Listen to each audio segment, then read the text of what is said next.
Alhamdulillah wassalatu wassalamu ala Rasulillah Muhammad bin Abdullah wa ala alihi wa sahbihi wa mawala wa la hawla wa la quwwata illa billah. Asyhadu an la ilaha illallah wahdahu la syarika lah wa asyhadu anna Muhammadan abduhu wa rasuluhu la nabiyya ba'dah. Allahumma shalli wa sallim wa karim wa azim ala hadzal nabiyil karim wa rasulil azim dzil qalbir rahim sayyidina wa maulana Muhammadin wa ala alihi wa sahbihi ajma'in. Subhanaka la ilma lana illa ma 'allamtana innaka antal azizul hakim wa tub 'alaina innaka antat tawwabur rahim. Raditu billahi rabba wa bil islam dinan wa bi Muhammadin nabiyyan wa rasula. Rabbi zidni ilman warzuqni fahman bi rahmatika ya arhamar rahimin. Amin ya rabbal alamin. Segera mengurus masjid Babul Rusdi yang saya hormati, bapak-bapak, ibu-ibu sekalian yang dirahmati dan dimuliakan oleh Allah Subhanahu wa taala, para jamaah sekalian yang senantiasa mendapatkan ridha dan maghfirah dari Allah Subhanahu wa taala, serta anak-anakku sekalian yang hadir pada kesempatan subuh kali ini. Mudah-mudahan seluruh rangkaian ibadah yang kita lakukan, terlebih salat subuh berjamaah pada pagi hari ini, senantiasa mendapatkan ridha dari Allah Subhanahu wa taala. Amin ya rabbal alamin. Salawat dan salam kita tidak lupa kita sampaikan kepada junjungan Nabi besar kita Muhammad sallallahu alaihi wasallam, pada segenap keluarga dan para sahabatnya.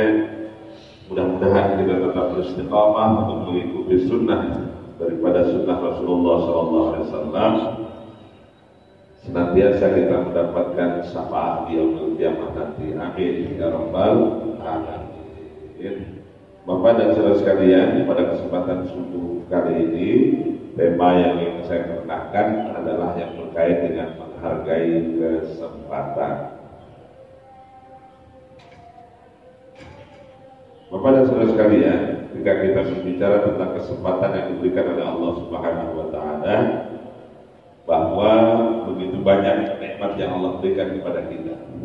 Jadi kalau kita bicara tentang kenikmatan itu, tentu tidak terhitung daripada nikmat yang diberikan oleh Allah Subhanahu wa taala kepada kita.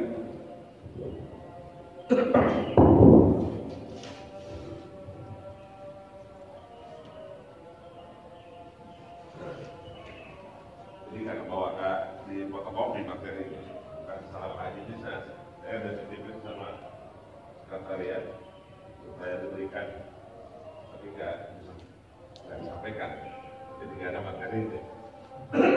Jadi ini judulnya ini adalah tentang menghargai kesempatan. Saya mau berangkat dulu dari surah Al-Baqarah, ya. Al-Baqarah 214.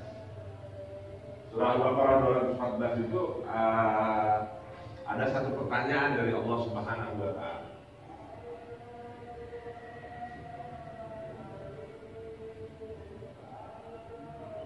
Pertanyaannya adalah am hasibtum, terhadapnya apa mungkin gitu loh kita bakal masuk surga sementara ujian yang Allah berikan kepada kita gitu loh belum kita respon secara baik. Contoh yang gampang aja deh, salat berjamaah ujian apa bukan? Ya. Tapi pertanyaannya, semangat berjamaahnya itu banyak nggak orang merespon? Semangat berjamaah banyak nggak orang merespon? Enggak. Sedikit. Pak, kalau saya analogkan penjara itu kan penuh nggak penghuninya? Penuh. Banyak ya? Banyak yang ngantri nggak masuk penjara? Banyak. Gitu kan? Terus mau masuk itu ada sekat-sekat kan? Ada pengamanan di sini kan? Ada pengamanan di sini kan? Ada pengamanan di sini kan? Ada pengamanan di sini kan? Banyak pengamanannya kan? Tapi banyak aja yang masuk. Karena pertanyaannya, kalau masuk masjid banyak pengamanan nggak? Nggak ada. Nggak ada. Terus banyak yang masuk? Sedikit, oh sedikit. Alhamdulillah kalau benar. Ya, jadi jelas ya. Itu yang analog sederhana saja. Sekarang ketika kita berbuat sesuatu yang buruk, gitu, perlu kos nggak? Perlu, gitu. Ya, misalnya nonton konser itu sesuatu yang baik atau yang buruk? Nah, ya tergantung lihat posisinya di mana. Tapi banyak yang buruknya apa banyak yang gitu. Ada berhalwat nggak di situ? Campur laki-laki dengan perempuan. Tuh. Pakai apa? Ya. Lain itu apa? Kalau Allah pengen hambanya itu makin dekat dengan Allah, dia apa ya? Dikasih apa? Dikasih ujian. Gitu. Ibtalahu. Idza haballahu abdan ibtalahu. Kalau Allah senang sama seseorang hamba agar hambanya itu kembali kepada Allah Subhanahu wa taala, ibtalahu, dikasih ujian. Kira-kira orang kalau dikasih ujian makin dekat atau makin jauh?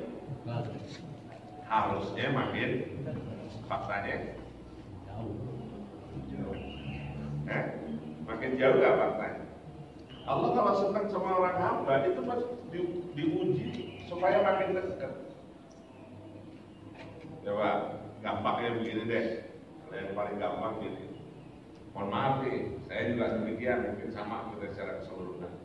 Waktu lagi kita sehat walafiat begini nih, zikir kita makin banyak apa makin dikit? Mungkin. Kenapa makin dikit? Waktu luang. Oh, waktu luangnya banyak. Zikir kita makin banyak apa makin dikit? Ternyata makin dikit. Kenapa? Karena banyak waktu luangnya. Kira-kira kalau giliran kita lagi kurang sehat walafiat, sakit aja, diuji aja sama Allah, dikasih tuh sakit gigi. Bisa membuktikan bahwa Allah Subhanahu wa taala benar-benar cinta dan sayang terhadap hambanya, dipanggil oleh Allah Subhanahu wa taala, dia makin dekat dengan Allah Subhanahu wa taala. Disitulah ujian kesempatan, maka di sini saya mengatakan ada kita menghargai kesempatan. Coba, nah makanya kita pengen bahas nih di 3 kesempatan ini. Yang pertama, tiada yang paling dekat, yang paling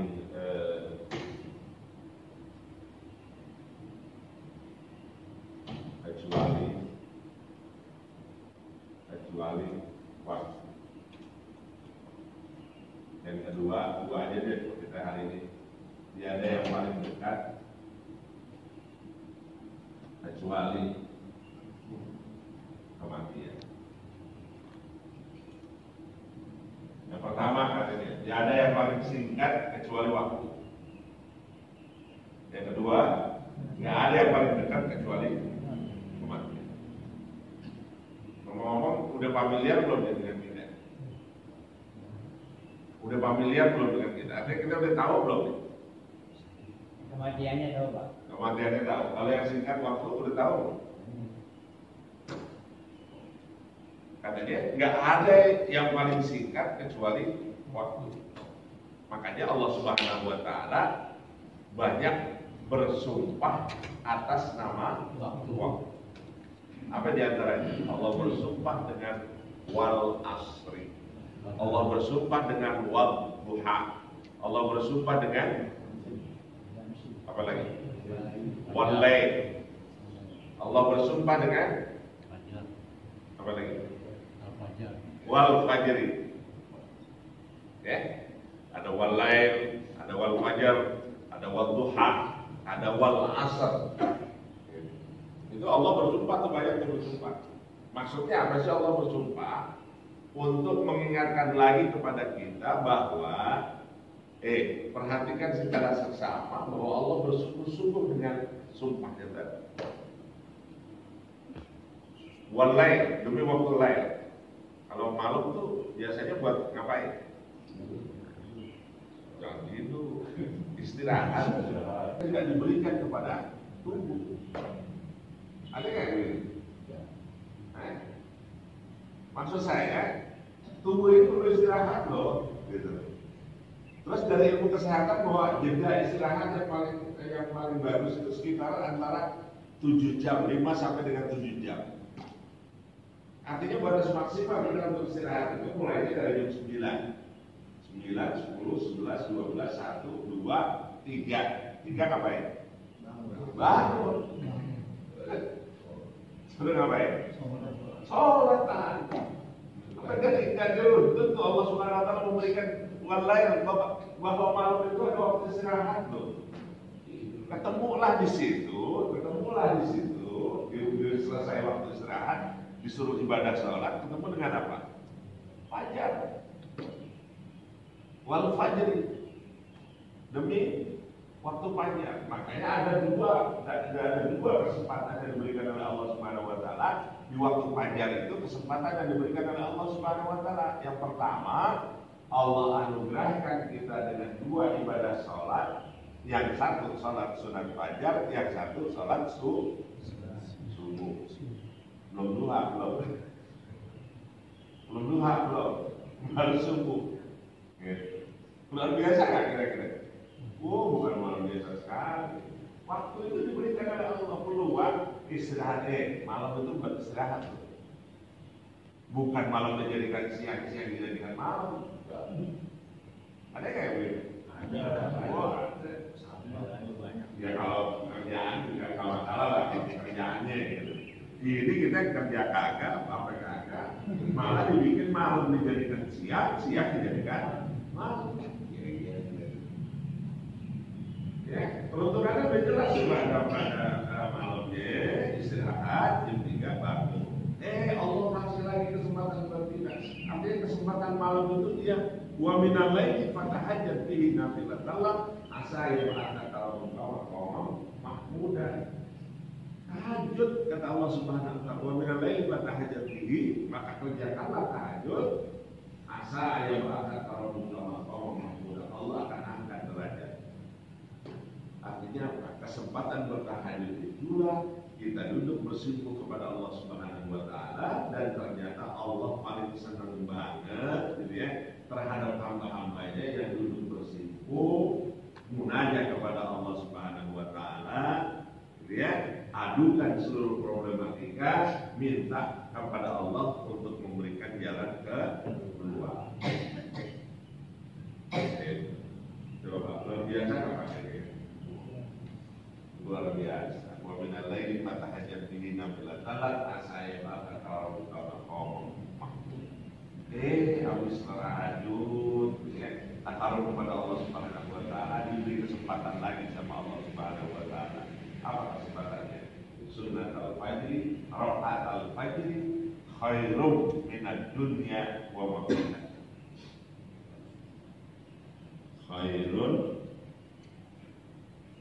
minad dunya wa ma fiha.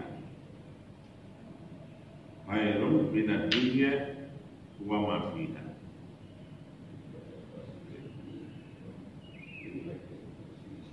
Rakaat al-fajri, apa maksudnya rakaat al-fajri? 2 rakaat.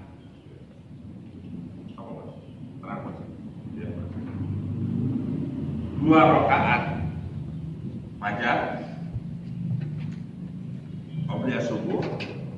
Kalau sunat fajar itu apa? Janjinya di dalam hadis. Khairun, apa khairun? Lebih baik dari apa? Dunia dan seisi.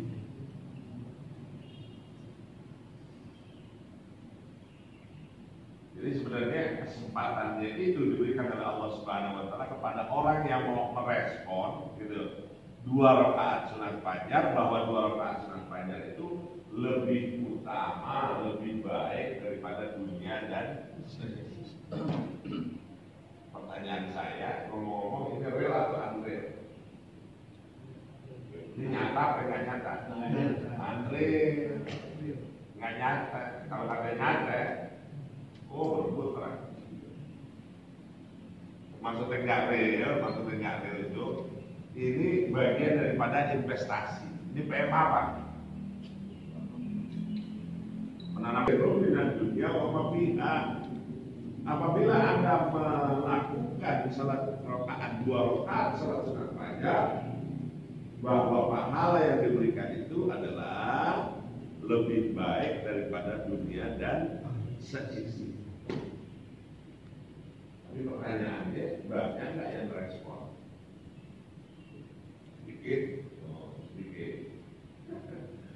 Ya kan?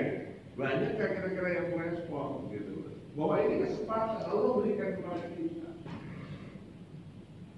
Cuman memang sifatnya Andrel tadi dikumpulin di sana nanti di investasinya. Itulah yang diberikan oleh Allah Subhanahu wa Ta'ala.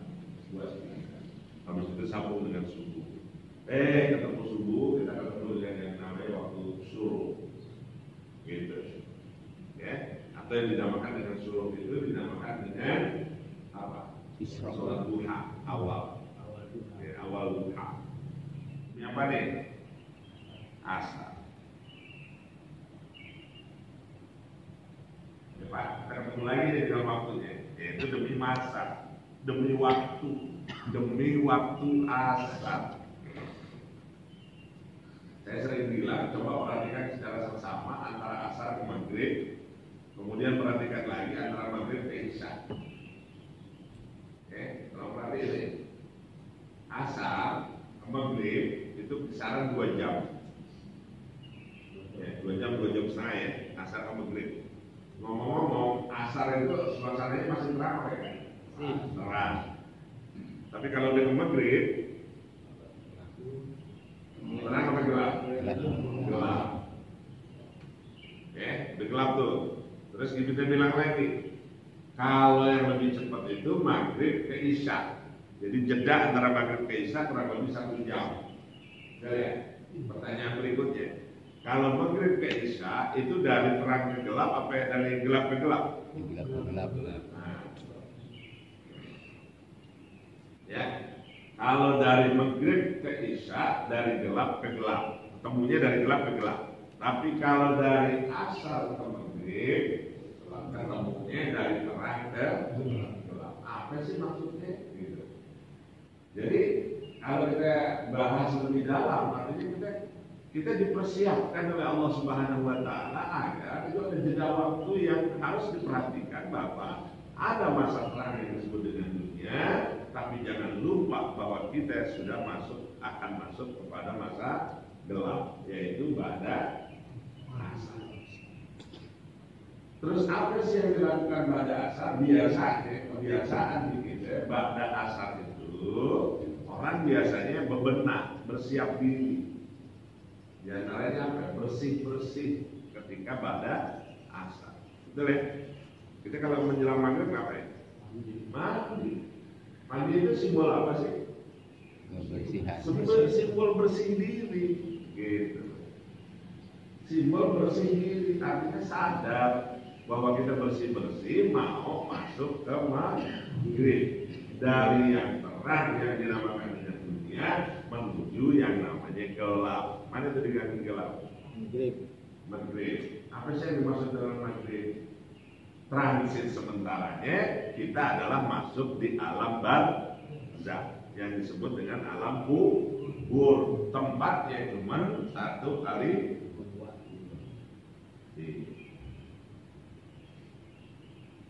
Gelap nggak? Gelap.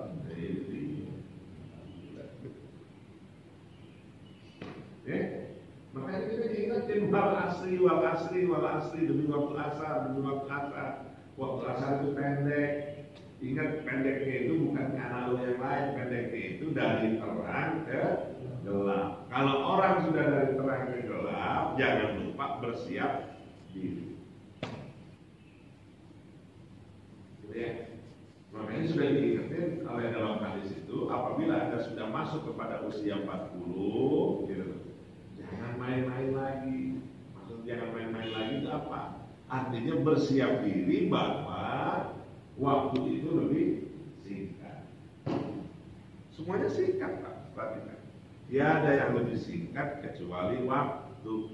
Pertanyaan berikut yang kita dikasih waktu sama 24 jam. 24 jam kita tinggal nanya antara kuantitas Dan sama kualitas. kualitas. Oke. Ada yang dikasih waktu lebih dari 24 jam? Ada yang mau? Nggak ada. Semua sama ya 24 jam ya? Iya. Tinggal kita bertanya antara kuantitas sama kualitas. Secara kuantitas kita semua sama, dikasih waktu oleh Allah Subhanahu wa taala sehari semalam 24 jam. Ya, secara kuantitas, secara jumlah kita semuanya sama. Dikasih waktu sama Allah 24 jam. Sekarang pertanyaan berikutnya, bagaimana kualitasnya 24 jam antara satu orang dengan yang lainnya? Sama apa kagak? Beda ya? Beda. Nah, secara kuantitas sama, dikasih waktunya sama. Tapi secara kualitas belum tentu sama. Kalau mau nanyain tentang kualitas waktu, nanya ke siapa? Ke diri sendiri, bukan ke yang lain. Dalam sebuah riwayat ditegaskan di antara tanda-tanda waktu adalah yang kayak tanda-tanda akhir zaman itu yang pertama adalah qasratul waqt. Waktu itu makin singkat. Bapak masih kebayang nggak 1 bulan yang lalu kita duduk bareng di sini?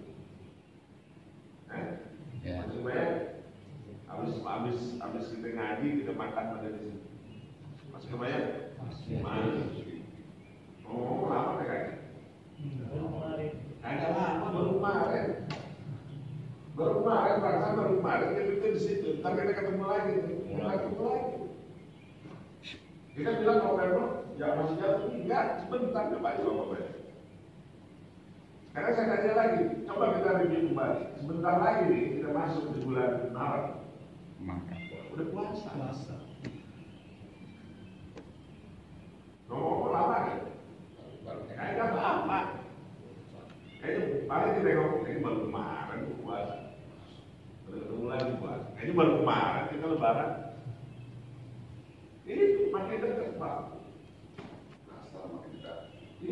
Sesungguhnya dia bakal ngedeketin, bukan makin ngejauhin, tapi makin mendekatkan kita kepada proses kematian. Ya, jadi kalau kita balik lagi ke asal, mohon maaf nih, saya juga ingetin diri saya dan ingetin semua. Pada asal itu biasanya kita bersih-bersih, siap diri buat balik. Mau di mana? Mau di Ramangun? Mau di Kemiri? Ya kan? Nah, kalau udah siap-siap, sekarang pertanyaannya, udah punya belum pakaian terakhir? Udah punya? Nyari.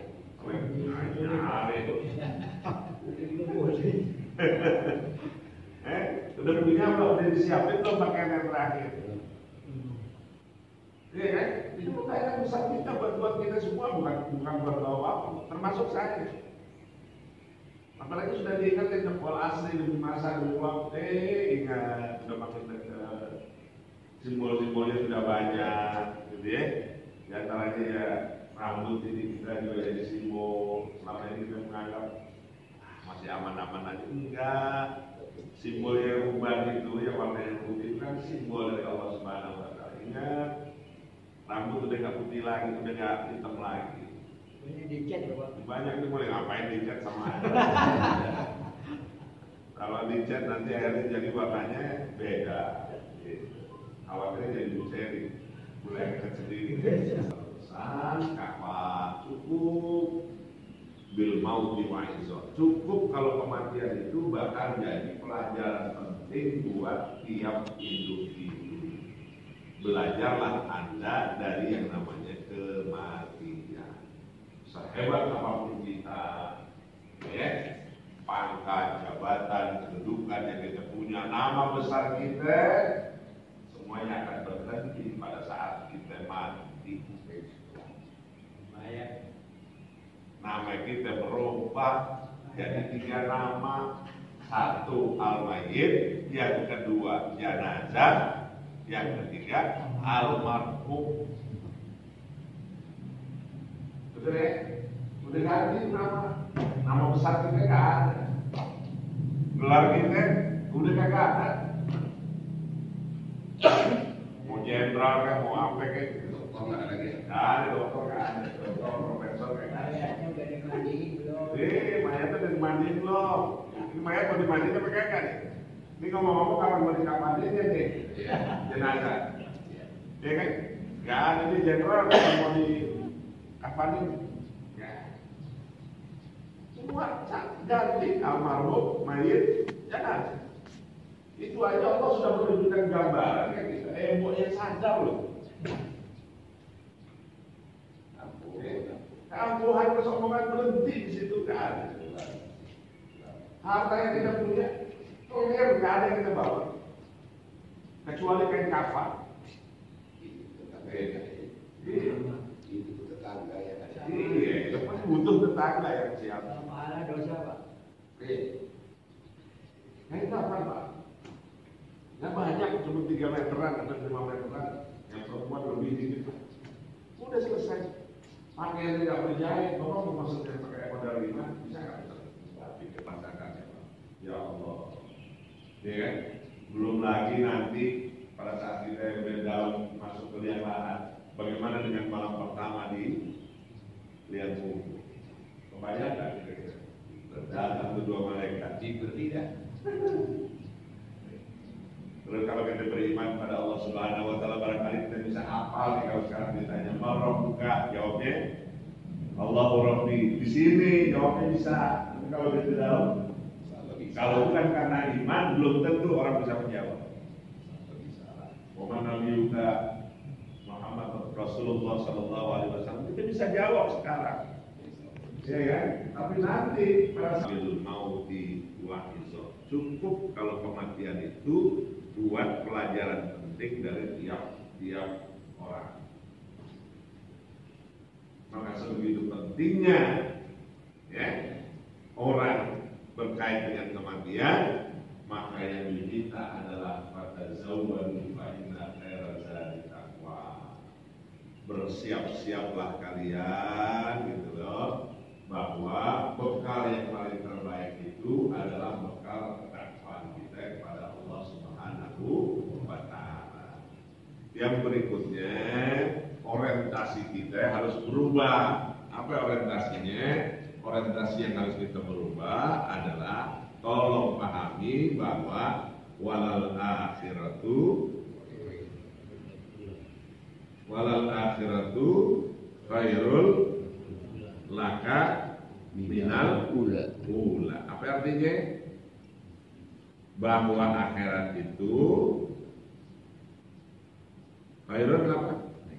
Lebih baik dari mana? Dunia.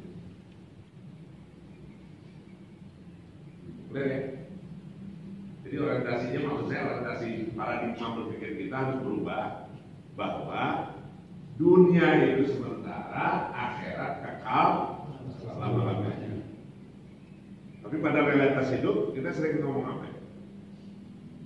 Dunia selama-lamanya, akhirat tak dulu bagaimana caranya. Harus begitu kan? Jangan. Jadi kita harus berpikir bahwa dunia ini cuma tempat singgah, cuma numpang lewat. Gitu. Cuma numpang lewat. Tapi akhirat selama-lamanya. Dunia sementara, akhirat selama-lamanya. Maka orientasi yang harus kita pikirkan, bersiaplah, persiapan dengan sebaik-baiknya untuk mempertanggungjawabkan seluruh amal yang ibadah kita kepada Allah Subhanahu wa taala.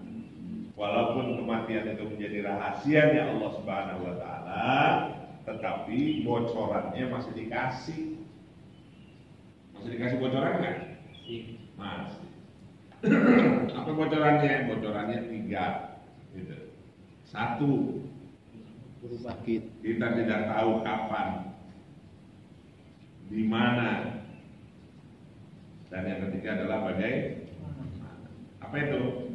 Mati. Maksudnya apa?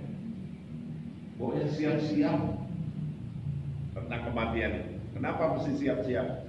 Karena satu, kita nggak pernah tahu kapan kita mati. Ada yang tahu kapan kita mati? Kalau dikasih tahu atau dikasih sinyal sama malaikat kalau kita mati, malaikat bisikin nih. Karena pas duha, kira-kira jam 7, ada jemput ya. Kira-kira pulang nggak habis gitu?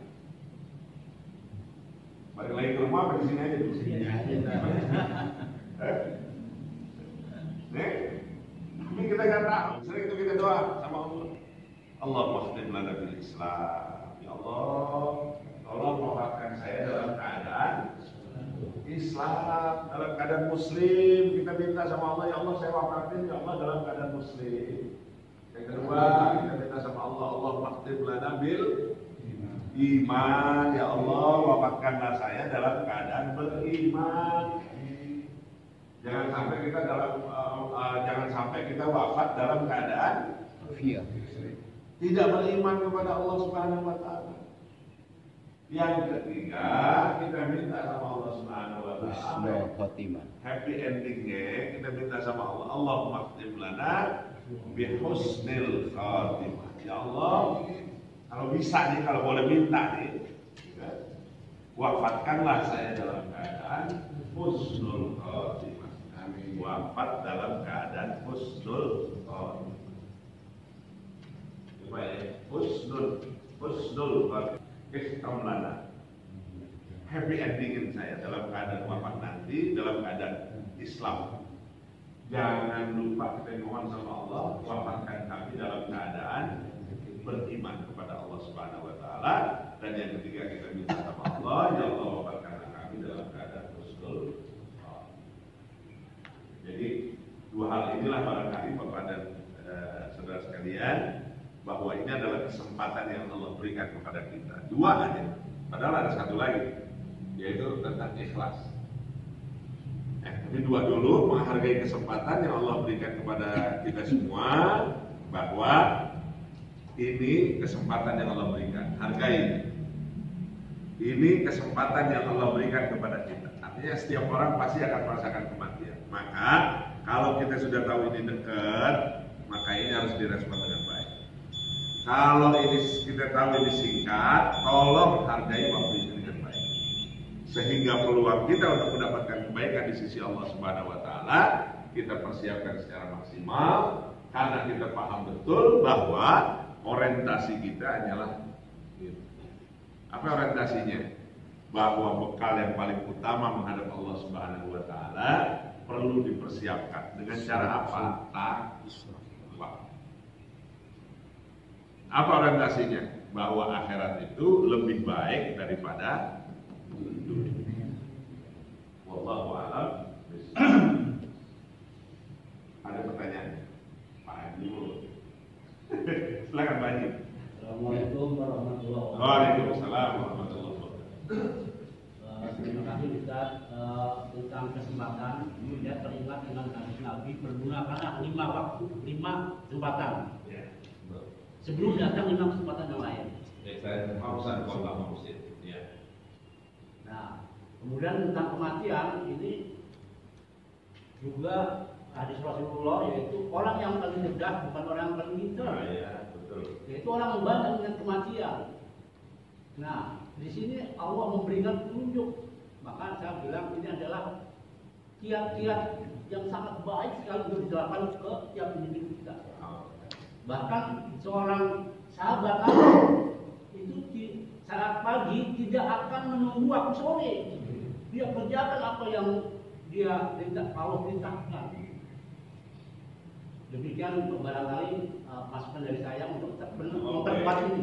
Iya, betul. Pak Haji, mungkin nanti bisa kita gabung. Apakah yang lulus di kubur itu lulus juga di dalam masyarakat? Maka yang lulus di kubur itu bisa lulus juga di badan masa. Oke, ini bicara screening ya.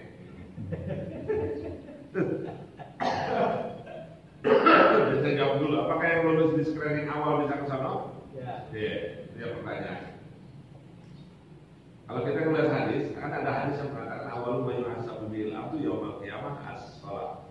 Nanti di hari kiamat itu yang pertama kali dihisab adalah sholat. Kalau sholatnya beres, Bereslah. beres. Karena pertanyaannya, sholat kita beres atau kagak beres? Dulu aja dulu. Jangan harus terjawab ya kita. Terus kalau screening yang pertama kita sudah lulus, kira-kira lulus ke sholatnya nggak? Insya Allah. Tapi kalaupun enggak, kita masih ada peluang. Ada peluangnya apa? Kata Nabi, kullu ummati yadkhulun al-jannah. Setiap umatku pasti akan masuk surga. Illa man aba, kecuali enggak pengen. Pasti kita masuk surga. Cuma mampir dulu. Ada proses sehingga itu. Cuman jangan dibayarin mampir sebentar. Butuh lama, dibayar atau berbayar. Paling tahu. Itu yang harus dipahami oleh kita. Jadi jangan pernah main-main kesempatan yang Allah berikan kepada kita. Bahkan setiap detik nafas yang kita keluar itu akan kita bertanggung jawab.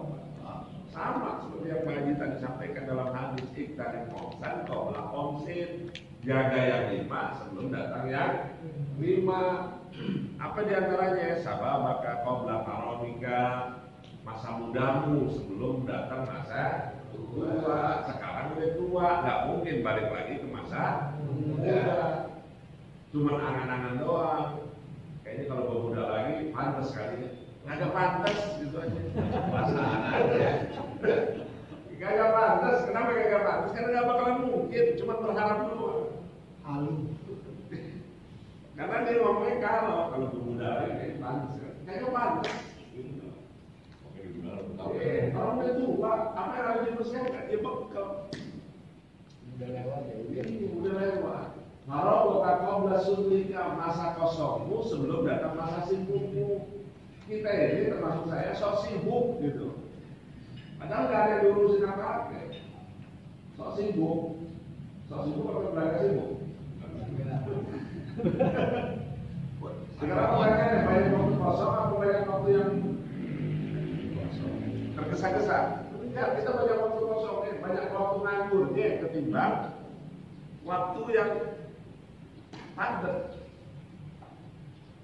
Banyak waktu kosong. Sekarang pertanyaan kita isi apa dengan waktu yang kosong itu? Zikir. Harusnya zikir. Banyak zikir. Kalimatani, khofifatani, wasakilatani, filmizan. Kalimatani, khofifatani, ada 2 kalimat ringan di dalam lisan. Wasakilatani, filmizan, berat timbangannya nanti di yaumil qiyamah. Wa mahbubatani birrahman. Allah paling suka dengan 2 kalimat itu, yaitu subhanallah wa bihamdi subhanallah azim. Ngomong-ngomong banyak yang kerjain apa kagak? Insyaallah. Insyaallah. Kalau lagi begini mainkan. Kayamu sebelum datang miskin. Dimanfaatin enggak? Kaya sebelum datang miskin. Kita kaya kagak.